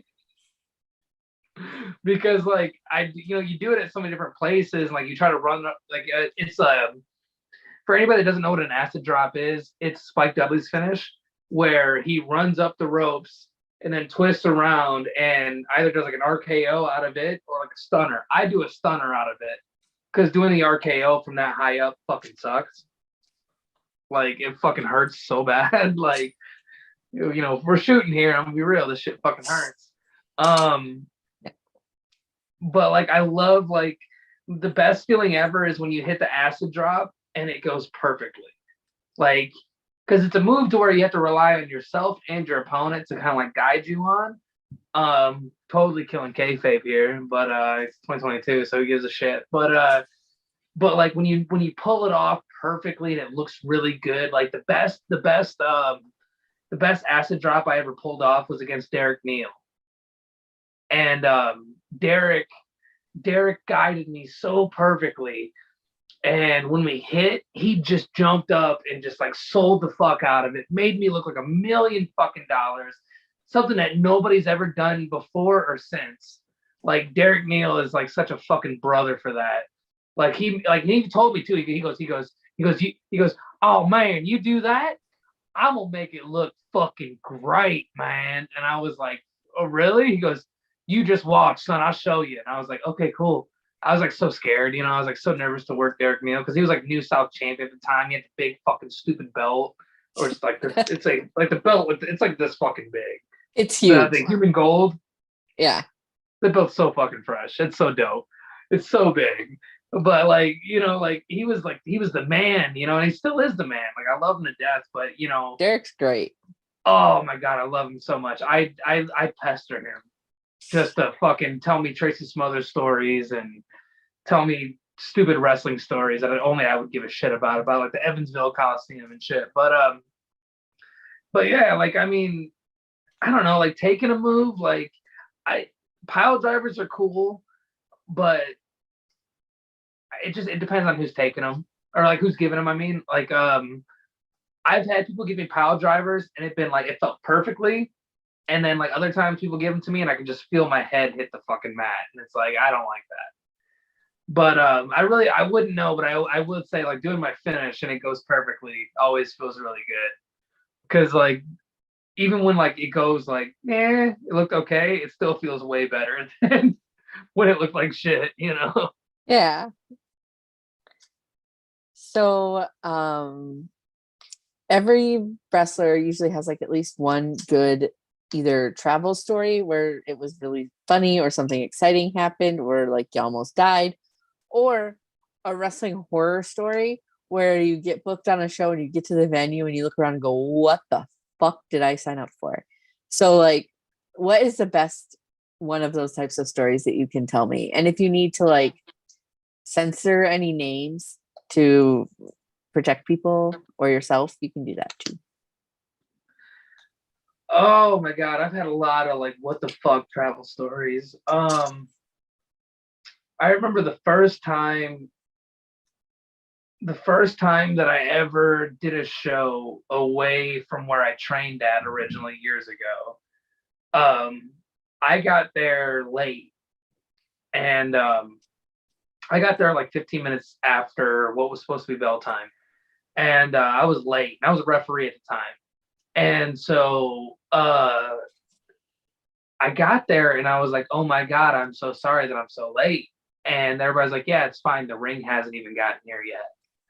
And I was like, what? And we're 15 minutes past bell time.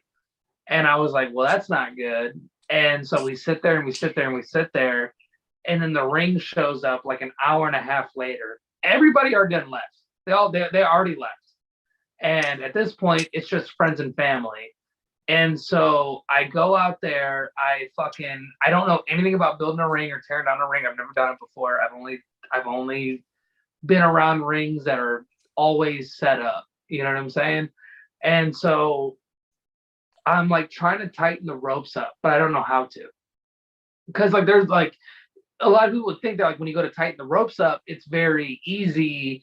No, you have to have two people at each side, go in the same rotations and shit like that. I still don't fully understand how to do it. To be honest with you, I still don't. I pretend like I do, but I really fucking don't.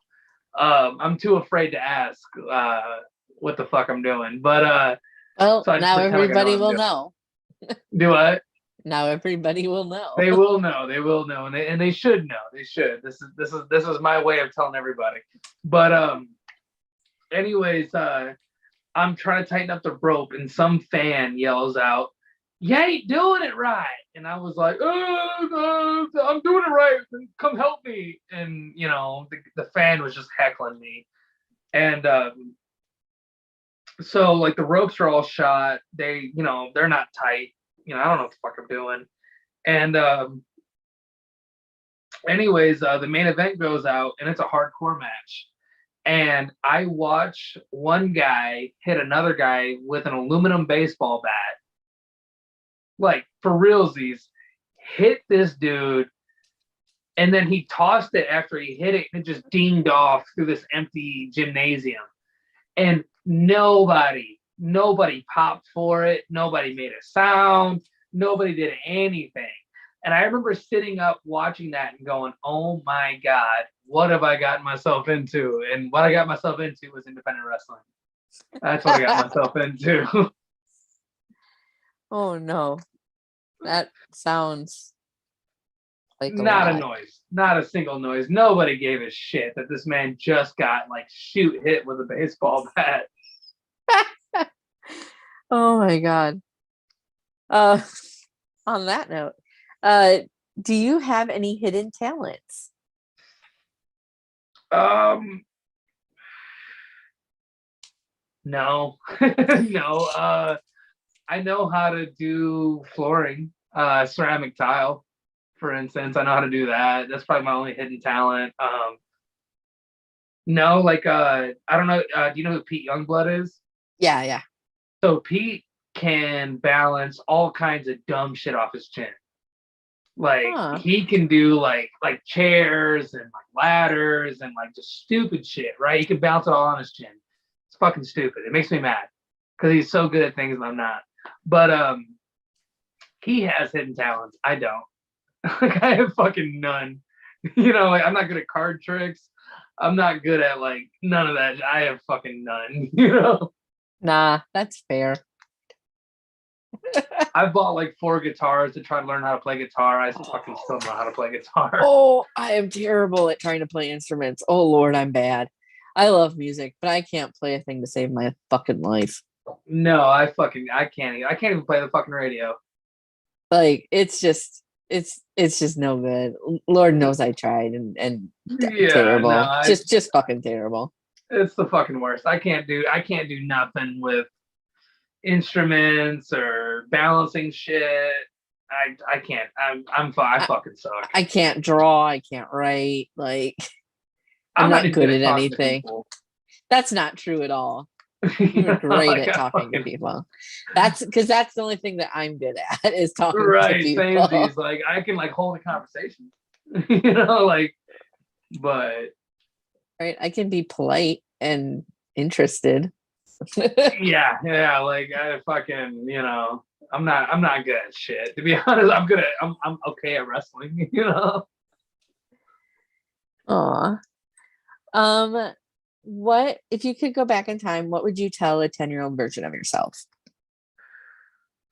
Oh man, I told my fiance about this because I saw a TikTok that said that like your childhood version of you would feel safe with your adult version of you. And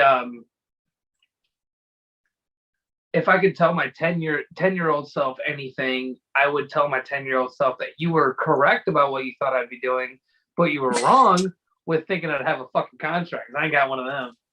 You know, like 10-year-old me thought that I would have a fucking contract and I would have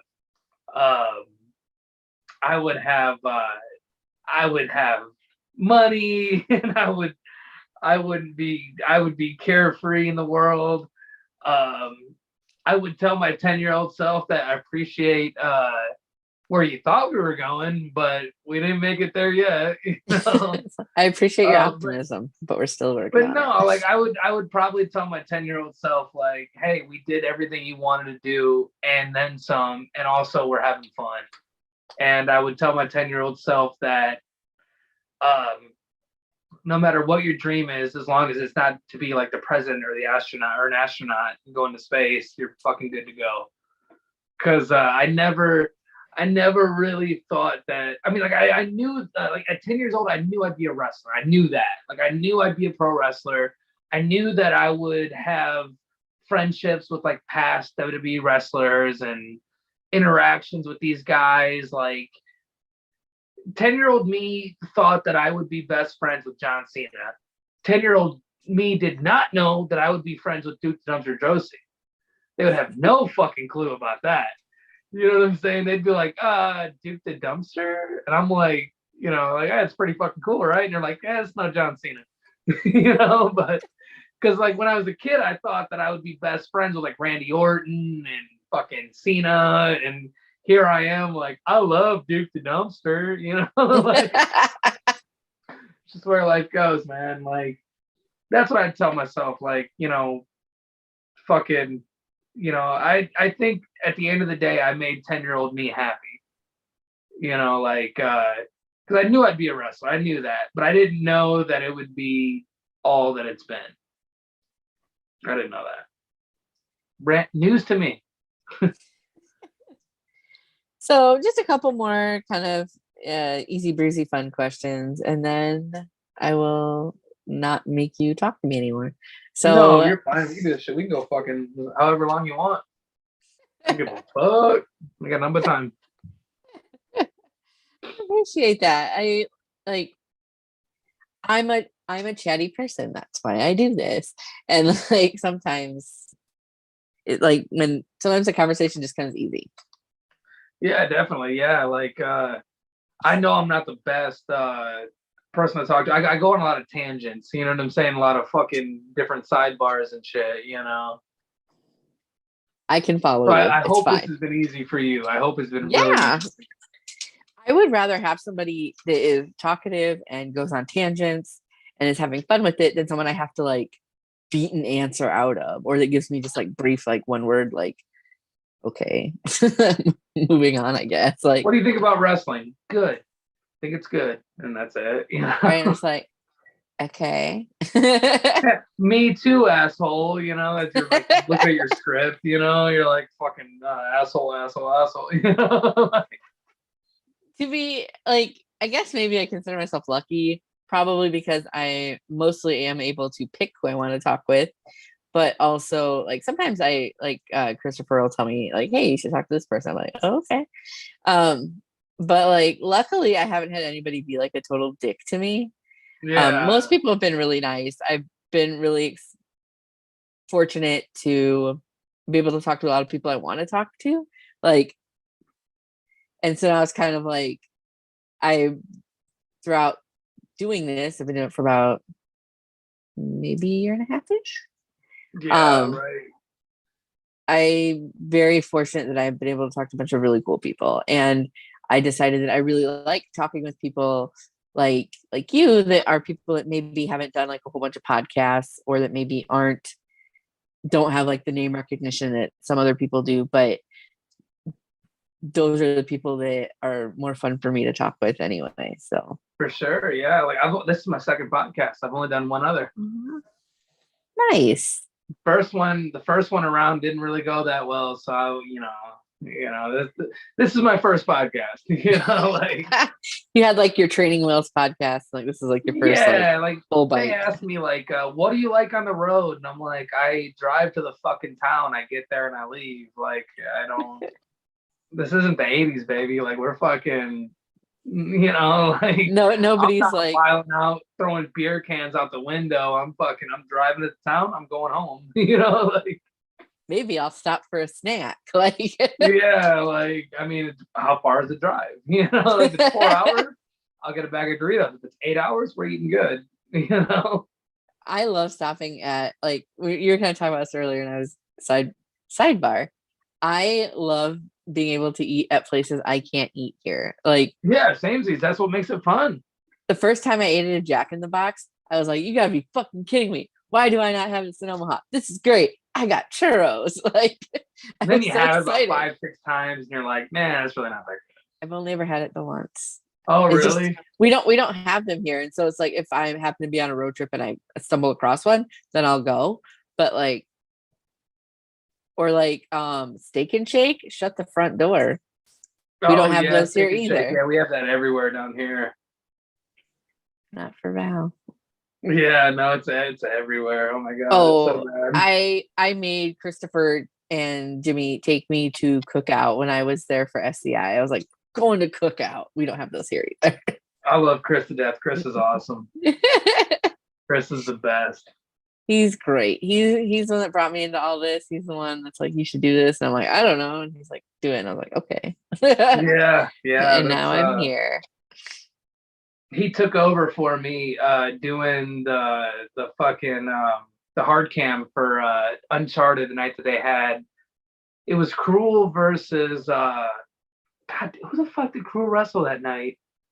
Like when I film these like wrestling shows, I don't remember like It all kind of much runs of it together. because like I'm filming it. I'm trying to make sure everything looks good. It was Cruel. It was when Cruel won the IWTV Deathmatch Championship. It might have been that July 4th show. No. No, it wasn't. Uh-uh.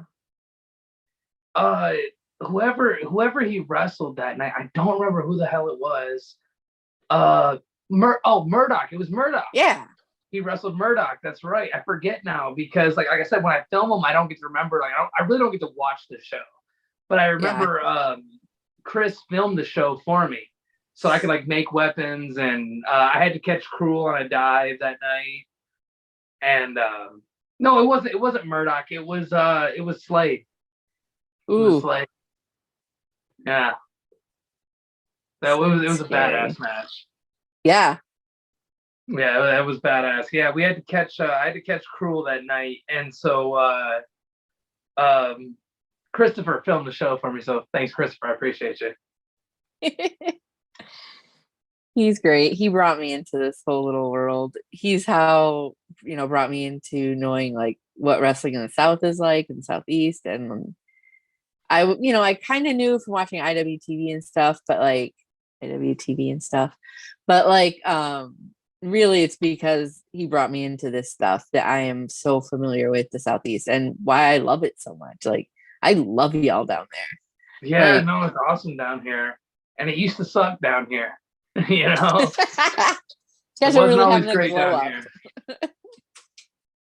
Like when I first got into it till now, it's like night and day. It's so different. From like 4 years ago till now, it's incredibly different. Y'all have a real glow up moment down in the Southeast. So and we needed it too. We really needed it. We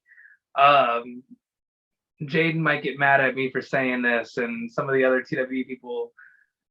Well, some other people, just people in like our local area of wrestling, might get mad at me for saying it, but we needed to get the fuck away from that Paulie Lee bullshit. From where we were cartoony bullshit wrestling, and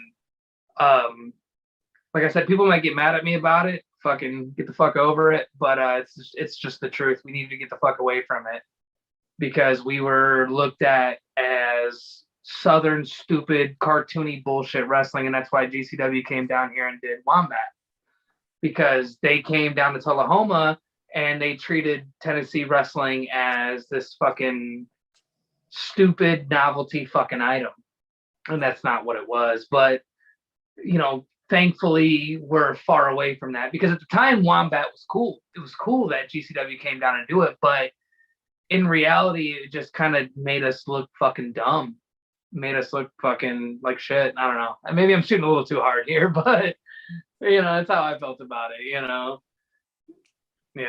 Whatever. There's a fine line between like playfully poking fun and like being mean about it. Yeah, like I'm not trying to like be mean or poke fun or nothing like that, but it's just like when Wombat came down the first time, it was like, oh, this is really cool. But then the second time they came down, it was like, man, are we just fucking stupid, y'all? Like, come on, And thankfully now I think that we've, broken apart from that. And maybe me saying that isn't the best light on things, I guess. I don't know. I'm not the best professional person, like I'm just telling you my opinions on things. But I felt like for a long time we were laughed at, and like it's nice to not be like the butt of the joke anymore. Like Andre 3000 came out of the Source Awards in 1996 and said the South's got something to say, in a time where rap was controlled by West Coast and East Coast, right? It wasn't the South, it wasn't the Midwest, it was just West Coast and East Coast rap. And when Outkast came out and said the South's got something to say, the whole tides changed in hip hop, and I think the same thing happened when, we started having Uncharted down there and ICW started coming down, and we had all these other things going on, and like it's like, okay, we're not the joke anymore, Like I'm not shitting on GCW or nothing like that. Like I'm not shitting on none of them, but I think now we're we're well on our way. And that's totally off topic of what the fuck we're talking about. No, 100%. You know, it's all interesting. It's all good to me. I appreciate that you're willing to just talk with me about stuff. So much appreciated. in a public forum too, you know. I mean, slightly public. Yeah, I mean, if any GCW diehards see that and they're like, you know, oh, GCW never came to make fun of, you know, Wombat, you know, with, you know, make fun of Southern wrestling with Wombat, it's like, now look, going back and look at it, you know, we were kind of getting made fun of, you know. Yeah, there's a difference between like laughing with and being laughed at. And it's like, haha, you know, cutesy funny, I get it. And then sometimes it's kind of like so mean spirited. For sure, yeah, it's just the way it goes, I guess. You know? So we talked a couple different times. You and I kind of talk in Spaces. This question kind of came from Spaces. So what is the biggest animal that you could take in a fight with just your hands, no weapons? Oh, fuck. God damn it. None of them, man. I don't want to fucking hurt an animal. You can pretend it's attacking you. A kangaroo would fuck me up. Yeah, it would. Whoop my ass. I think like, honestly, I even think like a bear cub could fuck me up. I don't want to fight a horse. That sounds like it sucks. I don't want to pick a chihuahua because people are gonna think that I just want to like punch a dog or something. Like, I don't know. I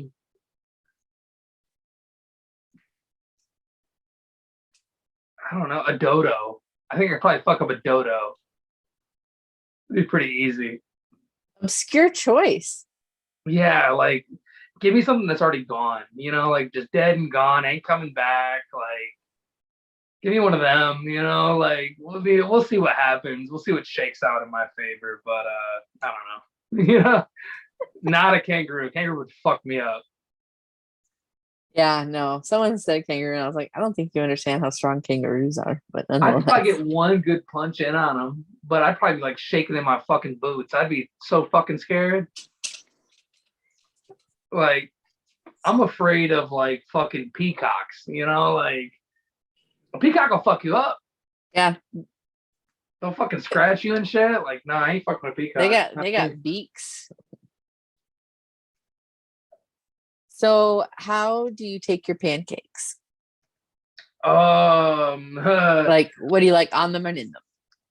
I don't. I hate pancakes. I'm not gonna lie to you. I hate like breakfast food. I'm not gonna lie to you. I love Val Pancakes is the shit, but regular pancakes, not a fan. Not a fan. I don't like waffles. Okay. I don't like syrup. I don't like anything with syrup.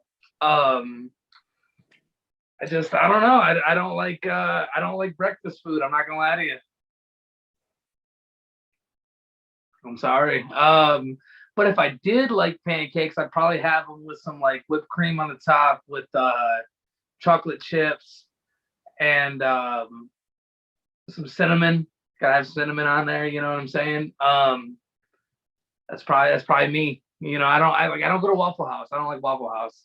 You know, like I don't like Huddle House or IHOP or none of that. We had IHOP ICW weekend for the Deathmatch Circus, and it was like the worst food I ever ate. So bad. Interesting. Casey Owens, our the TW trainee, or the trainee now wrestler. Casey Owens ordered like some eggs, like scrambled eggs or something at IHOP a few months ago. Actually, like probably about like 6 weeks ago, and he came when the food came out. It had a fucking bread tie in it at IHOP, and we hadn't ate like real food all day long. We were both like, "Fuck this, let's leave." It was bad. Oof. Yeah. Okay, I mean that's fair. Gnarly. So I'm gonna take you on like a little journey. So just like close your eyes, like go on the journey with me. So imagine you're hungry, you want something to eat, you're like cruising through the store and you're like, I want something sweet. You turn down the cookie aisle and you're like, cookies are great. I love cookies. I want cookies. But you don't want chocolate chip cookies or peanut butter cookies. No, no, no. You want America's favorite cookie, which is the Oreo. So you go to the section with all the Oreos and you are looking around, but you don't want any of like the weird flavors. Like you're not about it. You just want like chocolate cookie, white cream Oreo. But like you still have options. So are you picking the thin Oreos, a single stuffed Oreo, a double stuffed Oreo, or like a mega stuffed Oreo? How much stuff do you want in Oreo? Oh shit. Probably thin stuff. I don't like sweet stuff. I just don't know more. Like I just as far as it goes with like sweet food, I just like I can't do like I can do cheesecake every now and again. You know what I'm saying? Like cheesecake, cheesecake's always good, but like as far as like the shit like that goes, I just can't do it anymore. Well, I mean, I get it. I understand your perspective. I am all about anything sweet, like absolutely. I just killed the whole cake, format of the show. cookies, cake, candy, like fuck me up. But like, the unofficial correct answer is a double stuffed Oreo. I get where you're saying you don't like sweets, so you would maybe go with the thin, which is the objectively like the worst Oreo. But if you don't like sweets, I can understand where you would feel that way. So I'm gonna ask, this comes from our VIP Vic when we were doing lives. He would always ask this question. Now that we're not doing lives, I always ask this question in his honor. Who do you think has the best gear of all time? Eddie Guerrero. Nice. Eddie always had the best gear. He was like the first I ever saw with like the metallic gear. He had the half and half gear, like half color, half color. I mean, Eddie Guerrero always had the best gear, even up till the day he died. Like, I mean, his gear was always just top notch. His boots, he just always had the best gear to me. Like over Rey Mysterio, over everybody, it was always Eddie. Eddie always had the best gear. It was always the coolest. I was a huge Eddie Guerrero fan, and I cried my eyes out the day that I found out he passed away. It was November 13th, 2005. November 13th is the same day as my father's birthday. And so I'll never forget that day. You know, always an Eddie Guerrero mark. Huge. Eddie Guerrero is the one that got me into ECW. Love Eddie Guerrero. You know, Eddie Guerrero, Dean Malenko, and ECW. It was the best. It was the best. So, do you have any upcoming shows? I do. I'm wrestling I'm wrestling the 27th at TWE's 9 Years Strong, and I hopefully have something coming this fall, winter. That's gonna be really cool. It's gonna be the biggest thing I've ever done. Beyond that, my schedule is incredibly open. I have not been able to travel abroad for wrestling, so my wrestling schedule this summer has been more open than it's ever been. I've wrestled less this year than I ever have. I've gotten a head-on wreck, lost my car, lost my job at the time, and I lost everything. So wrestling has been very plain this year for me. It's been very like local. I've not gotten to travel. I've not gotten to do as much as I wanted to do this year just because I have to focus on myself to get back out there. So the only thing I have coming up right now in stone is TWE for 9 Years Strong. I'm wrestling. Don't know who I'm wrestling. Whoever it is, I'm gonna beat the fuck out of them. I don't give a shit. You know, Matt Griffin, fuck off. I whooped your ass. I whooped somebody else's ass too. I've done it twice now, by the way. JC North, Matt Griffin, both of them can go fuck themselves. I don't give a shit. if JC North was around right now, I'd still be kicking his ass. But now it's Matt Griffin, so yeah, whatever. Fuck him. Anyways, also, by the way, if Matt Griffin has one major fan, it's not me. If he has one mega hater, it's me. And if he has no haters, it means I left this fucking world. But anyways, that's what I have coming up. I have that one date, and also you can catch me at KOBK's next show. I don't know what the name of the show is. I know the name, but I don't know the name because they use song lyrics and song titles from rappers and bands that I don't know of, so I can't retain them. But I am wrestling at their October show, October 5th. No, shit, I don't know the name of their. I don't know what day the show is. I'm a bad wrestler. I don't know. But anyways, I'm there. I'm wrestling there. Those are the two shows I got coming up. Hopefully something really fucking dope lines up around November, December area, something like that. If it goes off, it's gonna be fucking dope. I can't talk about it right now, otherwise I would, but I can't.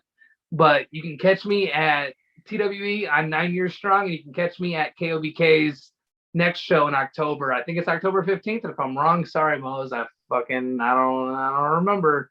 But yeah, that's where I'll be. And hopefully the November, December deal goes off, because if it does, you're about to see a lot of me in a lot of other places. Like, if this pops off, you're gonna see me everywhere, hopefully.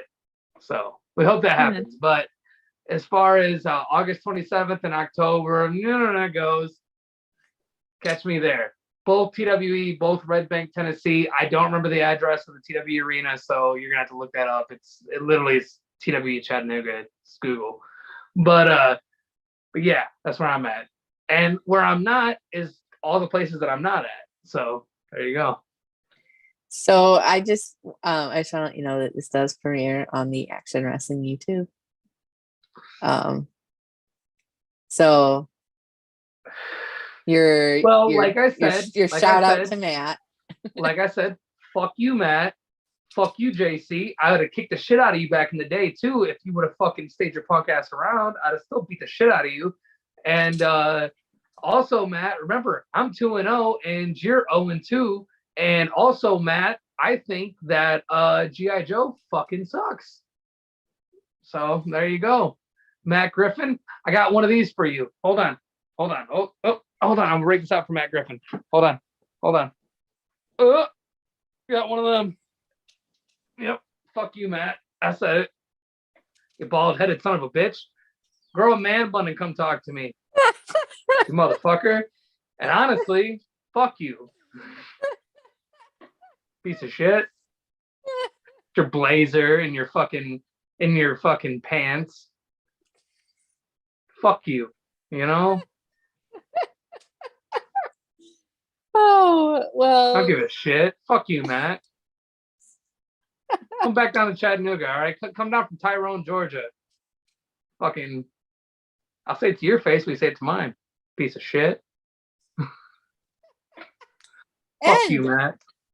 And on that note, yeah. This has been The Stack. I'm Val Pancakes. It used to air on the Action fucking YouTube channel, but now it doesn't, because Matt wants to silence the truth. This has been CJ Lawler. Where can people find you on social media? Twitter, Instagram, if you have like a Facebook fan page, Twitch, OnlyFans, TikTok, your merch store, plug it all. ProWrestlingTees.com/CJ Lawler or CJ Lawler 423 or CJ Lawler 17. Try any of those.